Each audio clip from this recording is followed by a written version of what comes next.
Hello, everyone. Welcome back to Bite Marks, a podcast by gamers for gamers about politics. Big We're games, little politics. No, that's not the thing. we're workshopping that one, folks. Um, Welcome back, Callum. Long time no see. Howdy. Uh, and we're here to talk to you today about something that's very near and dear to both of us: pre-made characters. Ooh. So, Callum, why don't you introduce today's topic? Well, today's topic is a conversation about pre-made characters versus custom-made characters or player-made characters. And basically, we're just going to be talking about, which is better, the merits of both, and how they relate to one another. Because Emilio, you would agree that pre-made characters aren't above being customized. Oh yeah, sure. You can, for example, let's see. Okay, wait. Actually, I have something for you. Just off the top of your head, which would you say are your top? Let's say top. Just pick the best one. The most memorable video game character that you remember, and also the most iconic video game character that you have experience with. Just like off the top of your Oh, head, both memorable uh, and iconic, and they can't be the same person. I'm having trouble remembering anyone, so none of them, I guess. Wait, give me a second here. I would say the most memorable character that I can think of in terms of my brain capacity and lifespan, having played video games for a while. I'm not stalling, you're stalling. Um, Yes. you know what? I'm gonna pick someone like fairly recent Yeah. that is probably not the most memorable game character. Or someone's revving their hog in the back of your in the back of your room right now. Yeah. The street where I'm on is notorious for its bad drivers. Let's be glad they aren't drag racing. Are we going to cut this segment? No, I don't think so. I think that's funny. Yeah, okay, fair. Oh gosh. You You know what? see, Memorable is it would either be Red from Pokemon, hmm, from like Pokemon Leaf Green, Fire Red, Red and Blue, that stuff, or um Zagreus. I think that's I hope I'm remembering his name correctly. Agrius. From the recent game Zagreus from the recent game Hades. Hades, man, I've heard such good things about Hades. Yeah, So it's really good. I've been playing it recently. it's He's got a very memorable design, mhm. and he's written well, and he's voice acted well. And you know what? I'm going to throw in the third one there, Ooh. which is the Nameless Detective. I say nameless because you find out his name later, but it's a plot point in the game from Disco Disco Elysium. Elysium. Yeah, the minute you said, I was going to bring that up. Damn, I have to choose a different one. Okay, so for who my one of my most memorable characters, the character that I think of is Dowd from the Dishonored series, who is only available for playing in a single DLC for the first game, and yet despite that, I think about him a lot, and I think he's a very memorable character for a lot of reasons. But I don't think he's particularly iconic. I think most people will never really know who he is. A character who I Yeah, think is very iconic, but not really memorable, is Master Chief.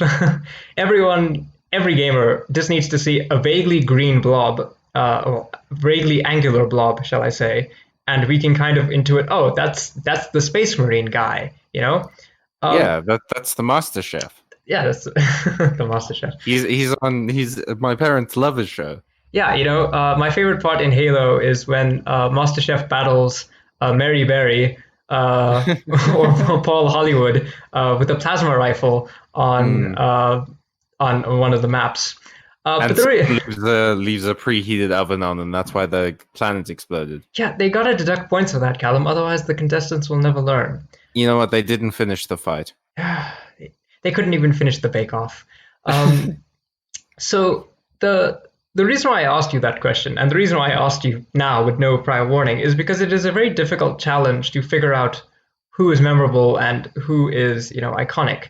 And I think that really is a nice segue into our discussion today, because I feel, and I'm going to come out strong here, I feel that characters who are iconic can't be created by the player.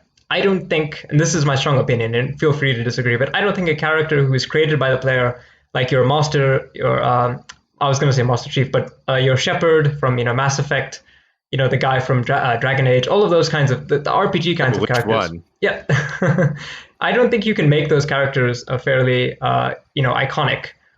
I would argue I have a point of information here. If the Thor will recognize me, the Thor will recognize you. The Dragonborn. Ah, the Dragonborn. Yes, him. Because he isn't himself iconic because he's whatever you make him to be, but you could make a symbol of what he does iconic, like the shouts or the really shitty iron helmet that you use once because and then throw it away. Yeah. So those kinds of pre-made characters, I feel, are a lot more memorable, even if they might not necessarily be iconic. That's my hot take.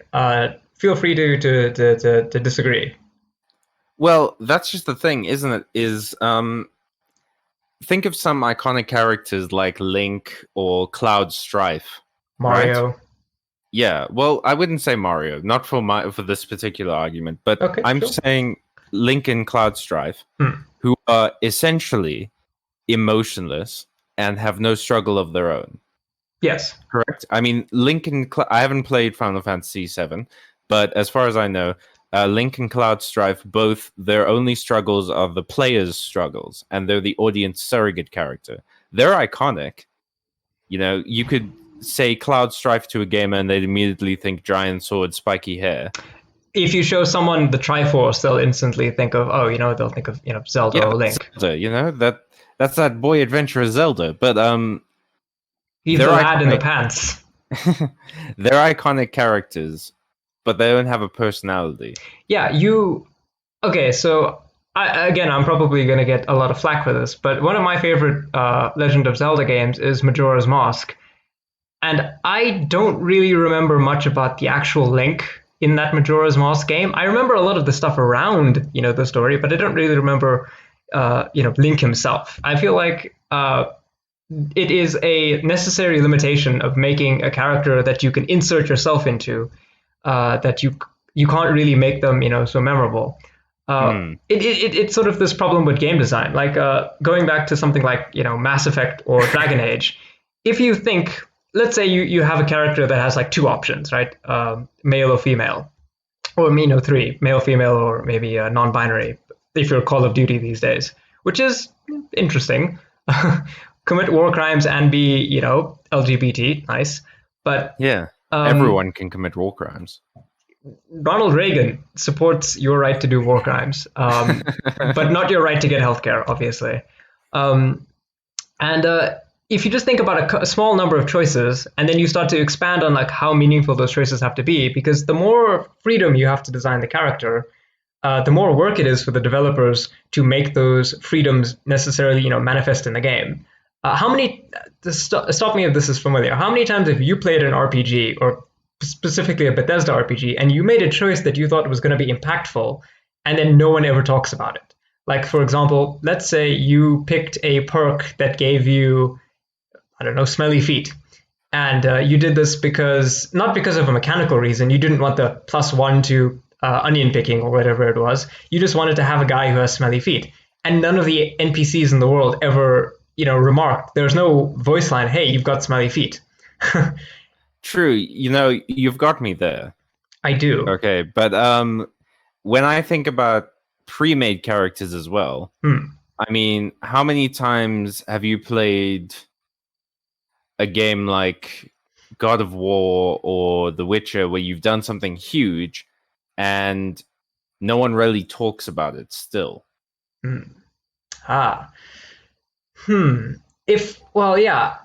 It's interesting that you bring up God of War, because I've played a lot of the God of Wars. I haven't played all of them, but I've played a little bit of the latest one, the one that's on the PS4, I think it is. God of War. The console generations they are blurring together. No, it's PS4. You got it right. PS4, nice. That guy has a lot of emotional baggage. Lots of people are, he himself is very upset about all the things that he's done. But if you look at the other characters, the other gods of war, they do a lot of stuff that no one ever seems to really talk about, and they just go from set piece to set piece. So it feels like even though he has a quote unquote character that's been, shaped by choices and stuff like that the player didn't make, right? Because I think the big the big difference is that a pre-made character has choices that the player did not choose, right? That's kind of the operative thing. And even though he has those things, they never really manifest. So let me ask you this: would you say that is actually maybe a fault of the writing, and that actually a pre-made character isn't necessarily more interesting as a story if they are stuck with, say, a bad writer? I am so glad you said that, because I was about to bring that up. Ooh, okay. The building block of a pre-made character is scripted experiences. You have to almost force the player into performing in a certain way so that they can have a story section next that makes sense. However, I think that if the writing isn't good enough, it can totally destroy the immersion you have in trying to understand what this character is going through. I remember so many experiences from games where they've said like, but I thought you were my friend and not the bad guy. And I would sit back and go, he is so very clearly the bad guy. How could you not see that? Are you telling me La Sinestro the Sinister is not the bad guy? He's wearing all black, Callum, and he's covered in blood. It's a shock. I mean, that's not a big... that's not a good indicator in video games of being the bad guy. But I mean, if this teenage boy keeps talking about how, the world is impure and he's like really good and he has pitch white hair. Oh no.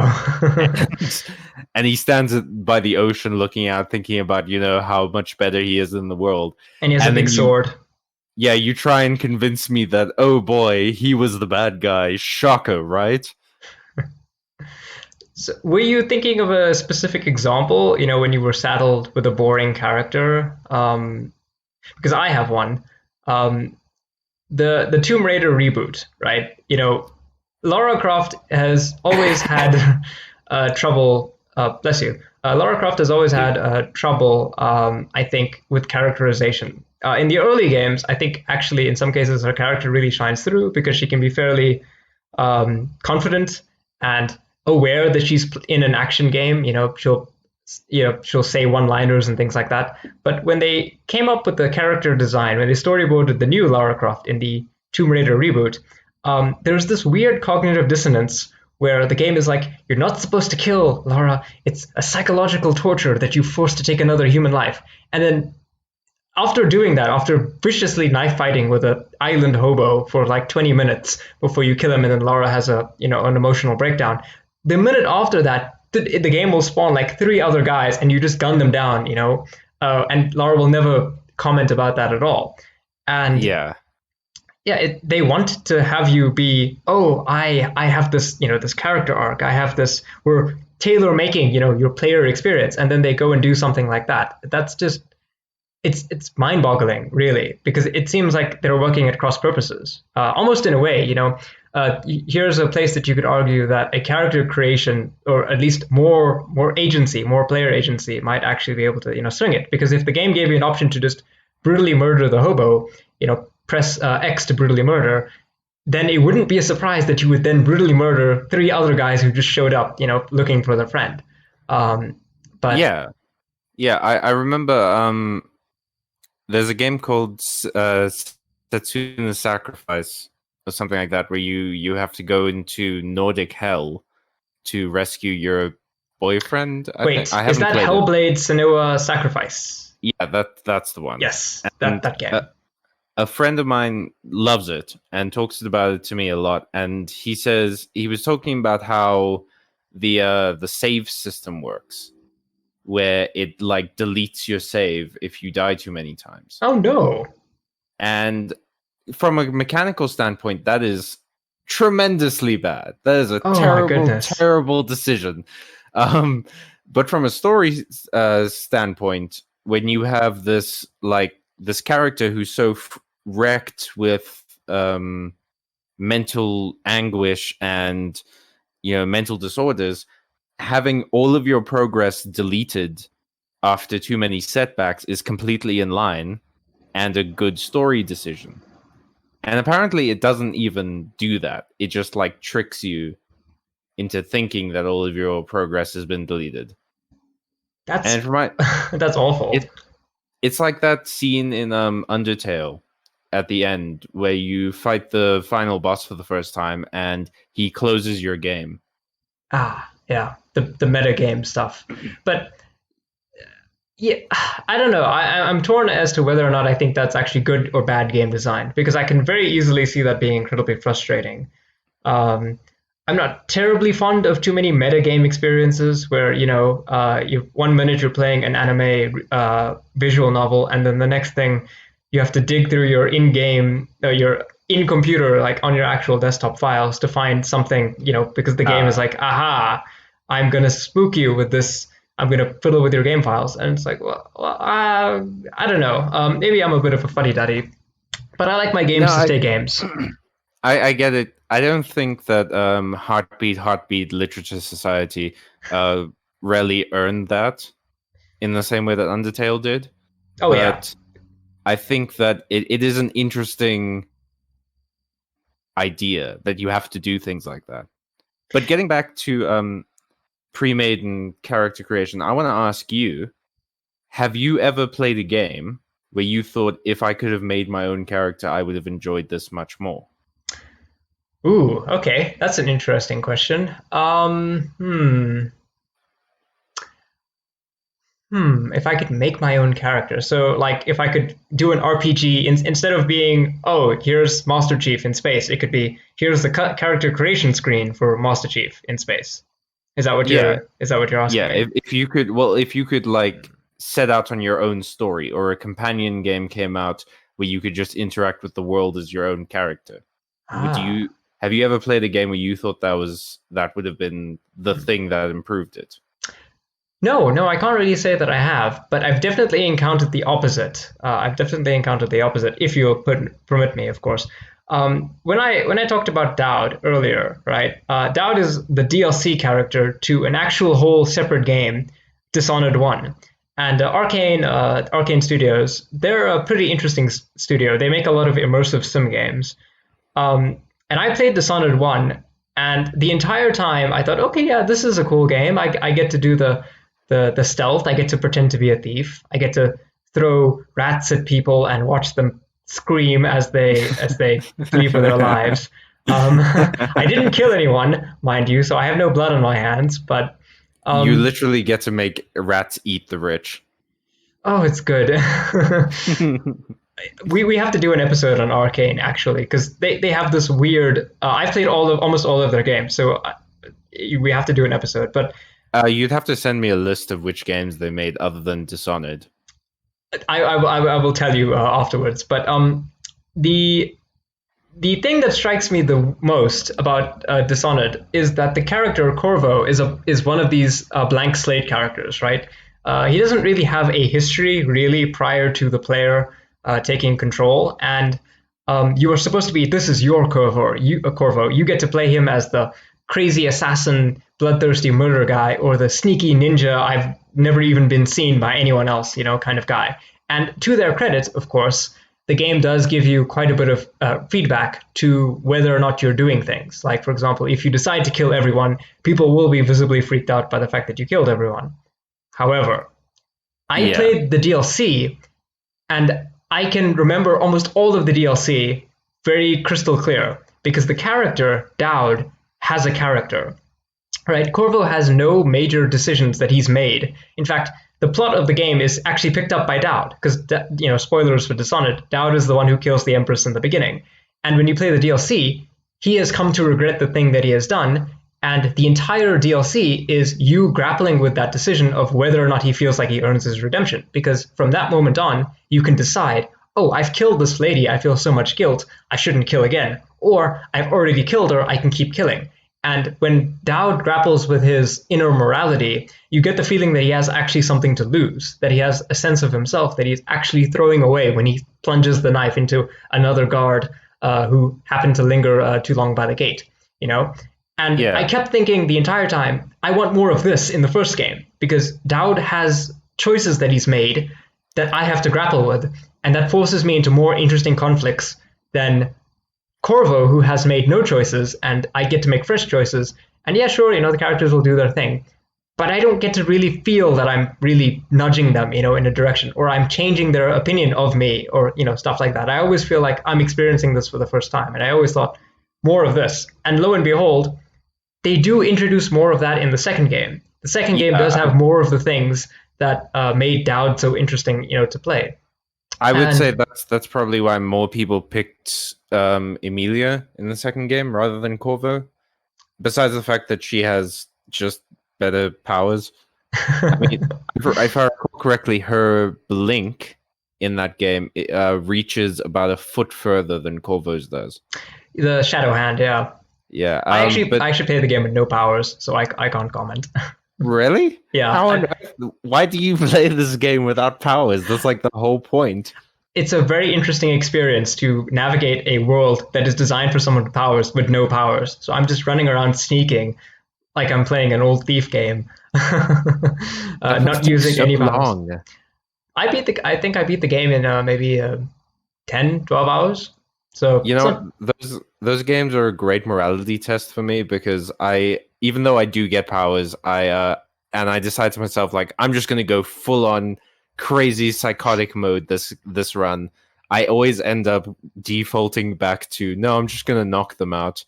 Oh yeah, I've never killed anyone in a Dishonored game, and I've played all of them, and I can never bring myself to kill someone because, again, this is coming back to the pre-made versus custom character, where you have a character who talks about taking lives, where they talk about the experiences of other people and, their experience with killing, like, for example, with Dowd.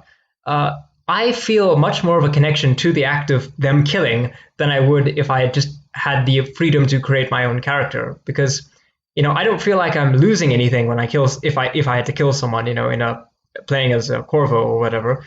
But I do feel I would be losing something. I would feel like there's an inner monologue that I'd have with Dowd about whether or not taking this life is necessary, or whether or not there was another way.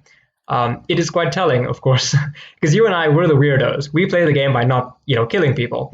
Yeah, we're not normal assassins. And it's quite telling that Arcane's latest game, Deathloop, does not have non-lethal options.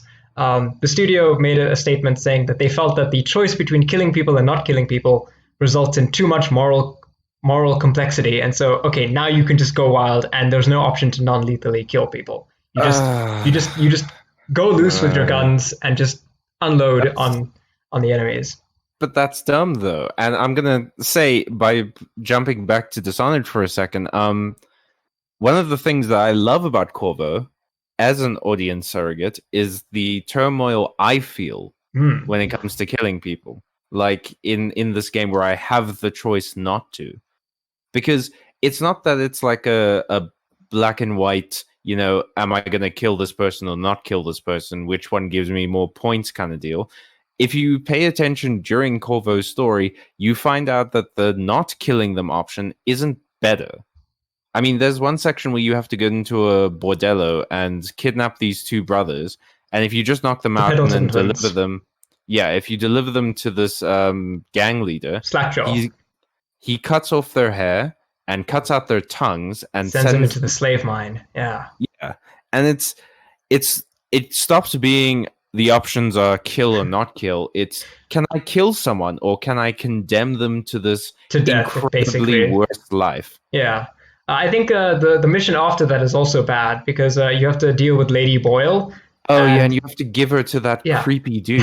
So it's either stab her to death in her own house or give her to a clearly creepy stalker who is definitely not going to lock her up in a dungeon somewhere. I love the idea. It's almost like this fake, like, morality that you have to put out where you can say, no, but I didn't kill them. Hmm. They might die, but I I didn't kill them. I just want to say that in the books, the Lady Boyle actually canonically does escape.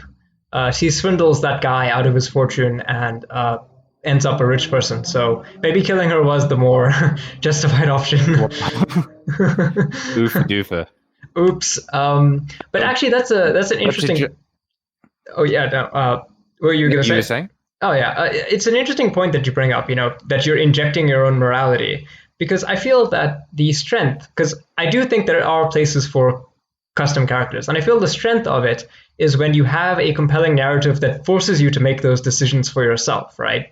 I feel like where custom characters fail as a concept is where they fail to a give player feedback on the choices that they're making, and B, give them decisions that actually feel like decisions. And I feel like maybe Dishonored is cheating because I feel it does both. It gives you plenty of feedback for the choices that you make, and it also gives you plenty of things to think about whether or not these choices are good.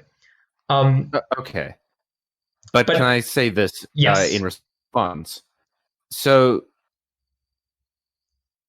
Infamous is a game yes, series that I hold very close to my heart. And you get saddled with Cole that, McGrath, that's the one with who the is that's the one where you have the powers, right? You're the you have superhero. lightning.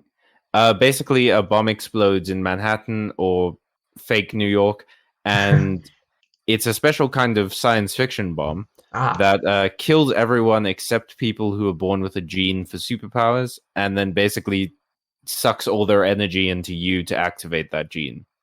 wow. Okay, I'm pretty sure I've read And this X-Men comic, but okay, go on. yeah, um, and Cole McGrath is pretty boring, gotta Ooh, say. And the wait. worst part is the Is world does around does him. he look like a generic video game white dude? Like he's got Yeah, a strong jaw he's and a shaved bald. head. Oh no. He's got a tracksuit on. Oh no. It's crazy that he's Irish because if they told me he was Slavic, I would have just accepted it. Um, but you see, the thing is, the world of I almost said Dishonored. The world of Infamous. Infamous is very interesting Hmm. in the first game because of the way you interact with it.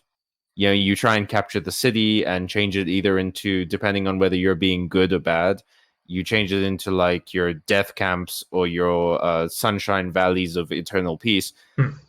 But the fact is, you're in a city and you're getting around by like skating on these phone lines, and you're climbing buildings, and you're doing all of these cool electrical powers that reward you for skill and everything. So the world is just so much fun to interact with that it becomes a chore when the story comes around Hmm. and sort of breaks that up. And the second game was worse because they somehow improved every character around Cole to be these interesting, creative, dynamic people. And the fact is, you're playing as the most boring person in an interesting world. Your superpower is actually being the most boring person in a comic book. That takes Yeah. skill. Um, And that's then, okay, yeah. I have just one more point, I Yes. promise. Yeah. And then Infamous 3 comes around, Infamous Second Son. Oh no, I And hate the naming convention already. it goes in the exact opposite direction of giving you a Native American teenager Ooh. Okay. who just loves spray painting shit, Fair. Okay. and his village gets like attacked. Well, not his village, Is it's his hamlet, his like tiny fishing town, gets attacked by this lady, who is part of an organization that takes down these conduits or these superhero people, so the calling them superhero task force, bioterrorists. basically. Yeah. And you go throughout this world, and they come up with the worst characters I have ever had the displeasure of meeting. Like they're Mm. all tropes, Oh no. including a gamer Oh, who is a neckbeard chode nerd oh no. who Gamers need to rise summons up. who summons game characters. And all I was thinking while I was playing that game is, you know what I wanted is a game where I could interact with this world with cool superpowers and make my own character and have Ah. my own decisions. Because all I'm thinking while I'm playing is this awful teenager who is just a shit person all around. Is that if I was in this situation, I would be like a character that was a facsimile of me. I would be having so much more fun. Hmm. Interesting. Or if I got, well, that sounds very narcissistic. If I got to play as anyone else, if you let me play as an orc in Infamous Second Son, I would have a blast. You know what Infinity War needed? It needed more orcs, honestly. Yeah, When they didn't, where are my orcs, yeah, fam? when they didn't open a portal to Draenor and summon the Horde, that was a real missed opportunity for Marvel. I can't Um, believe you just cited Draenor. uh, When they didn't go to Calidor. it's been too long since I played any Warcraft properties, Callum. I'm an old man. Gosh. But that's so weird, do you think that it is the fact that the character has powers, or maybe let me turn the script on you. I think specifically one of the problems with making a superhero game is invariably everyone has their own superhero fantasy. And I feel like many people would prefer to have their own superhero doing all the superhero things, their guy, Captain Ninja Gun, rather than a pre-made character that they have those stories for it already. Um, do you think that's true? Is it specifically something to Infamous and what sounds like terrible writing, or? Well, I have 2 points against that. One is that a game that I think had pretty good writing was Assassin's Creed 2. The Ezio one? Yeah. Yeah. And I thought that, but the thought that always ran through my mind while I was playing those Assassin's Creed games is, if this was real, would I have any assassin ancestors? Who would they be? What would their story be like? And a great thing that they did in Assassin's Creed 4 that some people were kind of off on is that the future person segment before you go into the Animus was just like a nameless, faceless dude who was just accessing Desmond's memories. So no personality, no actual ancestor, or? Yeah, but if we could do that and have like not necessarily multiplayer, but like an RPG. I in my spare time designed the concept for a game for Assassin's Creed where you are in an office situation like that or working with the assassins or whatever, and you design a new assassin for like 3 different time periods, and you play through each time period to unlock the next one. And that would have been so much more fun than going through ancient Egypt to get more loot boxes. Yeah. To be the best warrior that you can be because everyone else picked mage. That's a very interesting point. And I have 2 things to throw back to you in our game of Discord tennis. Firstly, that sounds a lot like the game, I think it's Lineage or something like that. There are plenty of RPGs that toy with the idea of, you're not just one character, you're multiple characters. And when your character dies, you get to tell a different story. I really actually like that idea. I might be weird. I would probably play like an Assassin's Creed simulator, like manager game, where you create the assassins and you fiddle with them in like the Assassin's Inc. And then you get to put them in different historical periods. And I don't know, maybe I'm weird.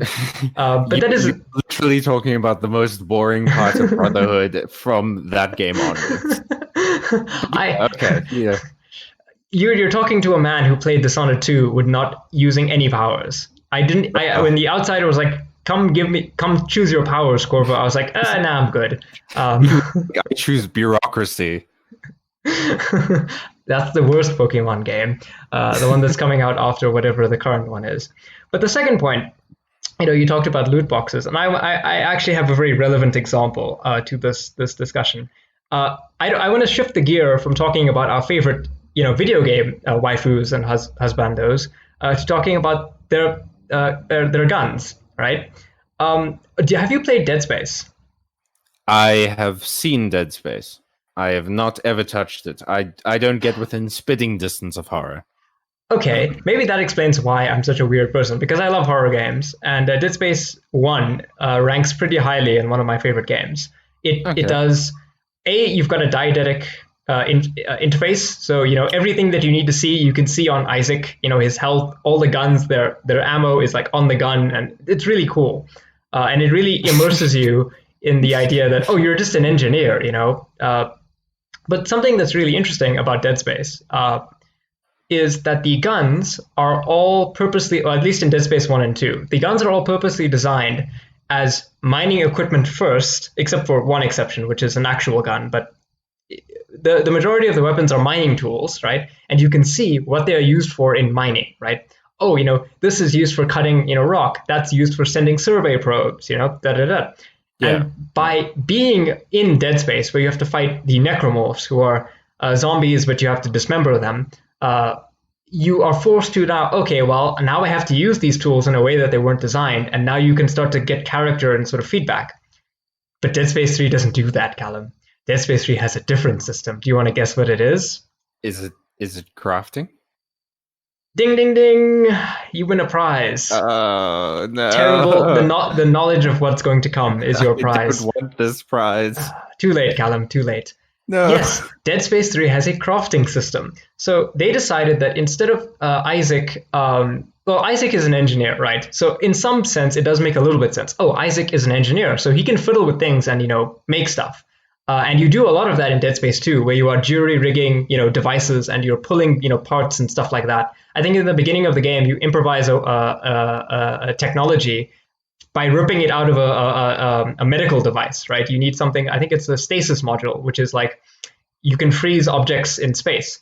And yeah, there is one of that in the environment, and you just take it out of the machine and you repurpose it for yourself. That's good engineering, right? That's an actual example. But here, you have a crafting system where the game is like, here's gun part number 1, gun part number 2, and gun part 50 bajillion. And you get to, I kid you not, just mash these parts together into a visually incoherent mess that usually ends with every player character, at least, in my experience, duct taping the shotgun to the shotgun.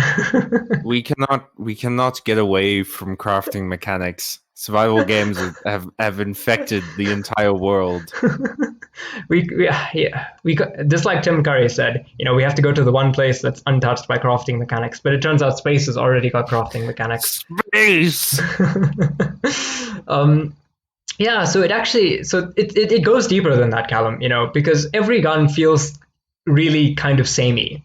Because they give you quote unquote options, because they give you the freedom to make any kind of gun that you want. You can duct tape a machine gun to a shotgun, right? But in practice, that doesn't do anything really for you because you can't carry as much ammo, for either. So generally speaking, you just have a limited combination. Like there are 8 possible combinations of weapons that you have in Dead Space 2. You only have really 4 options. You can only have 4 kinds of guns available at any one time, and chances are you'll probably have 2 machine guns and maybe 1 of special weapons. You don't have the variety. You don't have interesting weapons that are telling you a story about the environment, about the world. Oh, Isaac has this mining tool. They use it for doing whatever. I guess I'm going to shoot big spikes through people now because this is a horror game, and that's just what we have to do in horror games. Because the eternal singularity point of horror is Hellraiser.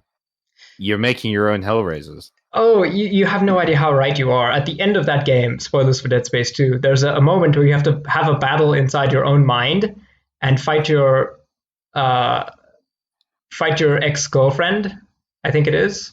Okay, for me, this was a spoiler for Hellraiser. I've never seen that movie.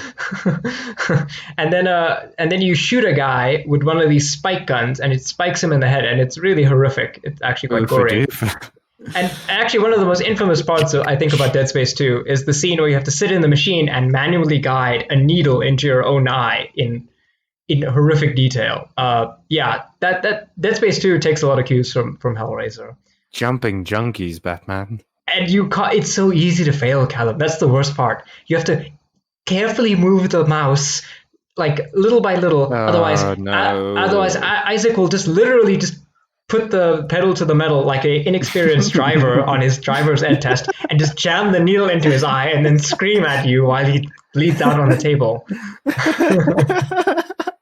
I'm just thinking of this like MIT sanctioned PhD wielding like engineering major who has gotten a job on the spaceport. He's the top of his class. He's very smart. He can jury rig guns on his own, and he's just going around headbutting needles. Isaac is really smart, but he's also really dumb. And if that hasn't described every engineer that I've ever met, that's maybe the perfect description. Well, I have lots of engineering friends, and to all of them I say, if you're listening, go do your homework, but I love you.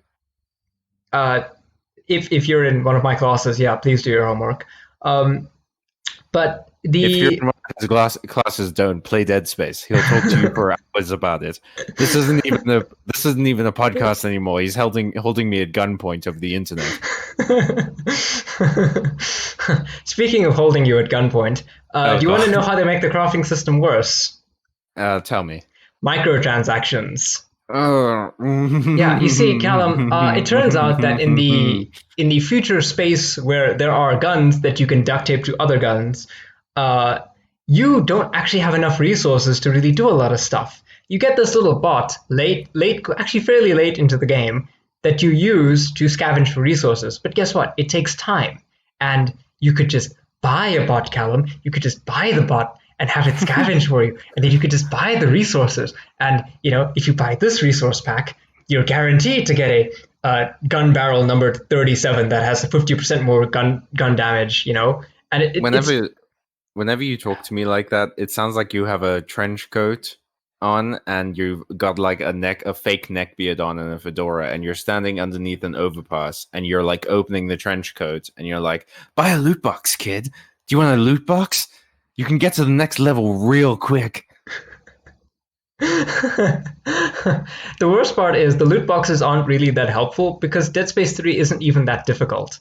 It really isn't. There are so many bizarre decisions in Dead Space. Like, they have this weird asymmetrical co-op, which honestly deserves its own video, where only certain parts of the game are experienceable with co-op. You have to have a co-op person to play with you, otherwise you can't experience it. And then when you do that, one of you will hallucinate something while the other person won't. So you have to be there on a Discord call telling your friend that the pile of dead bodies that he's looking at is actually a giant birthday cake, and he's at Timmy's birthday party instead of random trash converter, in a space station. I've had a dream like that. Yeah, me too, actually. It's surprisingly more common than you might think. Okay, that is surprising. So I've completely lost track of where we were going with this. Yeah, so the thing for me, actually, I think that really hammers this home, because I've been racking my brains trying to think about Dead Space 3, because I really like Dead Space 1. Dead Space 2 is not as scary, but it has tense moments, right? There is an enemy in the game that is objectively, in my opinion, the scariest enemy in the game, and that is the zombie raptor. No joke, they made like a zombie necromorph dinosaur creature that is capable of popping out of cover like a raptor does. It makes these weird dinosaur noises, and then they just charge at you in like a group hunt pack. And it's a really tense moment, and it's actually generally terrifying. But Dead Space 3 just goes wrong in so many directions. Now, of course, we could put on our gamer hats and be like, EA bad. But, I mean, yeah, EA bad, obviously. But EA bad. That's the new tagline for this podcast. That's how we get invited to the Indie Game Awards. We just go up there and our acceptance speech is just EA bad, and the crowd loses their minds. But you were saying Necroraptor. Necroraptors. But Dead Space 3 is just it's trying to give you all of these choices, right? From a game design perspective, from a character perspective, Isaac is worse than he's ever been. The entire plot of Dead Space 3 is a love triangle in space between Isaac, a nerd, Ellie, his girlfriend, but now ex-girlfriend from the last game, and her jock military douchebag boyfriend. And it's insane, right? It's really asinine. But the gameplay really just hammers it home. It makes this weird discordant experience because they're giving you all this freedom, but in the end, it really is just taking away all the enjoyment. Matter. Oh yeah. I walked into that one. Well played, sir. Okay, but can I hit you with a point real quick? Sure. Because we seem to be on a thing where we're talking about our favorite games. One of my favorite games ever, and I mean ever, is Fable 2. Ooh, yeah. Fable 2 does not have good writing. Yep, I would agree. Not really. Like there's some points of the game where I could argue is interesting. Like I really like the character of Reaver because Hmm. he's just completely amoral He's a and douchebag. really charming. But there's just so much of the game that is poorly written, but I love it because it is an experience where you can build a character that still interacts with the world with motivations and desires and everything, but you can build them to be whoever you want. Hmm.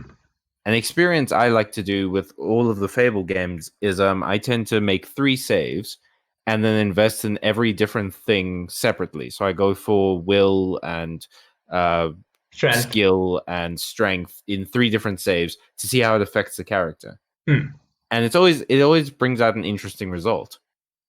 But I would say that the fact that I'm so attached to my character because I have spent so much time, choosing what he wears, deciding how he styles his hair, how he talks to people, uh, literally putting my experience into changing how he looks physically as the game progresses.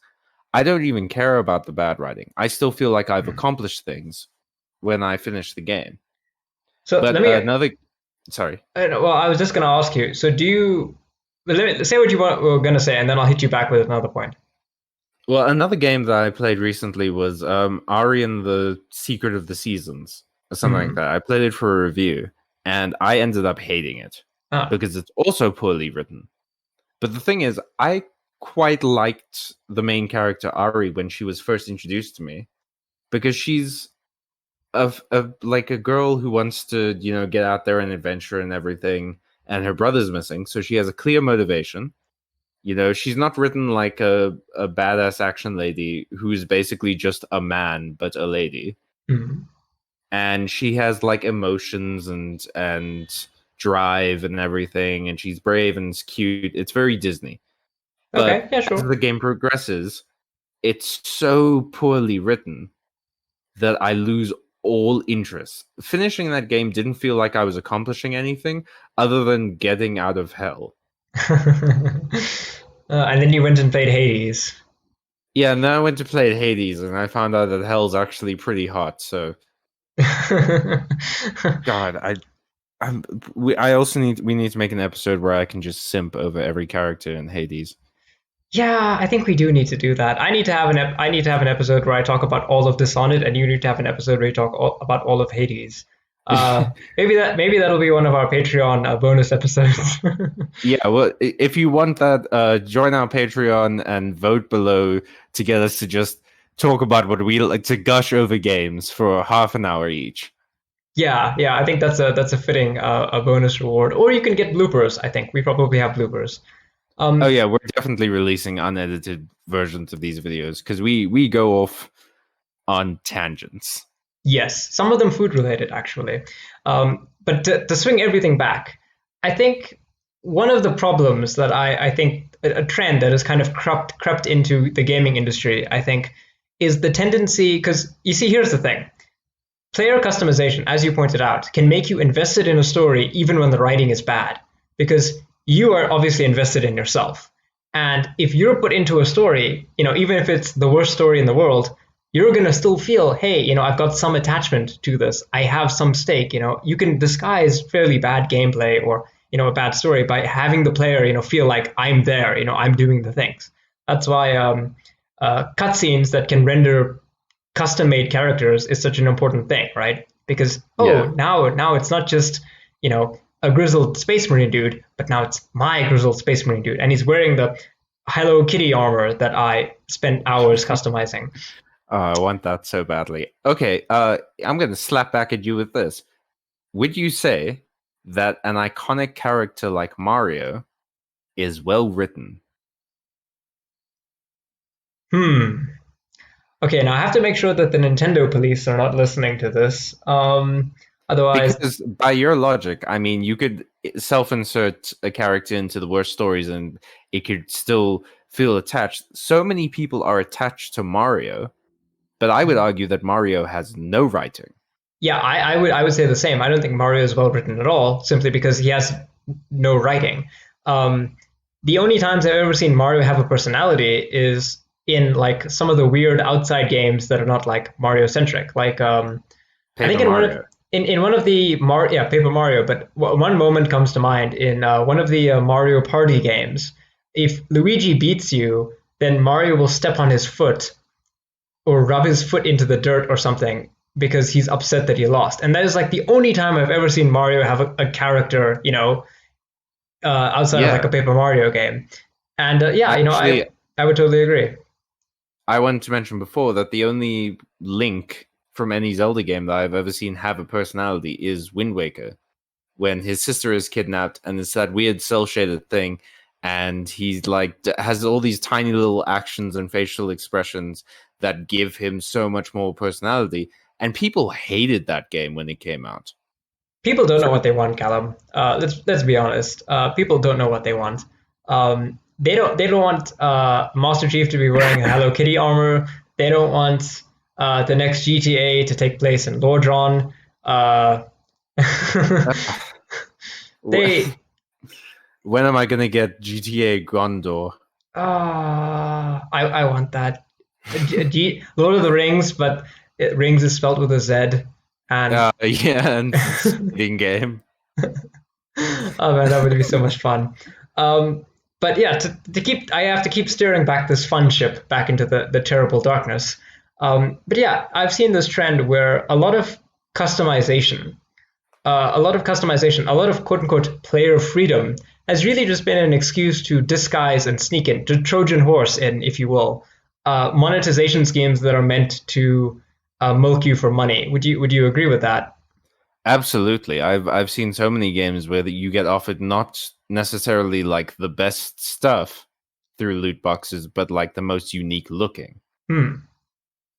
And I don't know how to feel about the games industry really, because I feel in some sense it's kind of an inevitability. Lots of players, back in the day, most of the characters that we had in games were blank slate characters with very little personality that you had to interject, all of your feeling into. I did a video on Gordon Freeman and talking about, how Gordon Freeman can be played as a sociopath who goes around killing people, or as a generally a sort of nice dude. But there's no real characterization there. He's a silent Yeah, that's protagonist. all just you reading into it. Yeah, you're not That's actually the doing the story you things. invent for him. Exactly. And over time, there have been people who, sort of these voices that have been pushing, hey, we want story, characters with story. And gradually, every kind of game, at least in the sort of the mainstream sense, at least before live services came along, tried to have, we have a story and da da da da. And now we're saying, well, we've kind of done a 180. Now you can have your custom snowflake character, but now it's really just an excuse to sell you stuff that makes you more of a snowflake than all of the other snowflakes. And that's kind of horrifying to me. Well, we are reaching towards the end of our time here, but I want to bring up one more thing. Yes. Before we go off. We talked a bit earlier about iconic characters, and we mentioned one of the most iconic characters, Mario. But what about another iconic character that has oodles of personality? How about Sonic? Oh my gosh, you're right. Sonic has a lot more personality than Mario does. Sonic was made to have A person. personality. He was meant to be a rad dude. Yeah, he's a rad dude with a mean dude. But the thing is, who is the more popular character? Mario. Do people want personality? Ooh, that's a good question. I feel like there are a bajillion Mario fans because Mario games tend to be good, and there are like 10 Sonic fans who are buying all the games, writing all the fan fictions, and really into it. You know what I mean? Like, I'm gonna go out on a limb here and say I am a Sonic fan. I have enjoyed my days with the Sonics. I like Sonic 2 a lot. I like Super Speed. Super Speed's a cool power. And Sonic Mania, I think, is actually pretty good. Sonic just has, a personality. When he's doing an idle animation, he looks at the screen as if, hey, are you going to go fast or am I just going to stand here? Mario doesn't really do much of anything. Mario's idle personality is hands by his side, like breathing heavily. One last point before we have to go. and this will probably be the setup maybe for the next podcast, but I feel like on the other side of this whole rush to make everyone buy your snowflake powers, there's also this corporatization of like characters where instead of being bold and trying to take a risk with a character, many studios try to sand down their characters into the least offensive, most marketable, most workshopped kind of person. And all that ends up doing is making someone that no one likes, no one relates to, and no one finds memorable. Yeah, And that also seems to be a big problem on the other side of the spectrum. exactly. So I'm gonna turn to the audience now as we start waving our last goodbyes, and say, who do you think is not right? We weren't exactly arguing with each other, but which do you think is the best one? Pre-made characters with all of their faults and bad writing potential and the fact that you might not like them, driving the story onwards, or custom-made characters who may just be homogenized blank messes? Do you think characters with lots of personality are a good idea? Do you think characters with little personality that you connect to are the best way to go? What do you think? Please let us know in the comments down below. And also, Grimed. also do mention who managed to win between Callum and I. I would be interested in knowing that. Yeah, who won in this not an argument? All Who's right. winning our marriage? So I'm Emilio. I'm the one who's talking. I'm Callum. I'm the one who's not. You can check out Callum's channel, Grim Monolith. It's in the link in the description below. Subscribe to Bytemarks. Share this podcast with your friends. We are on Spotify and probably wherever you get your podcasts. And we will be setting up a Patreon pretty soon. So when that happens, we'll let you guys know. Please check it out and share that as well. Yes. We need to eat. Unfortunately, we do have to put a PS5 on business expenses. And yeah, we need to experience the next generation of gaming, guys. It's for our job, please. And with that, that's been Bytemarks. Bye, everyone.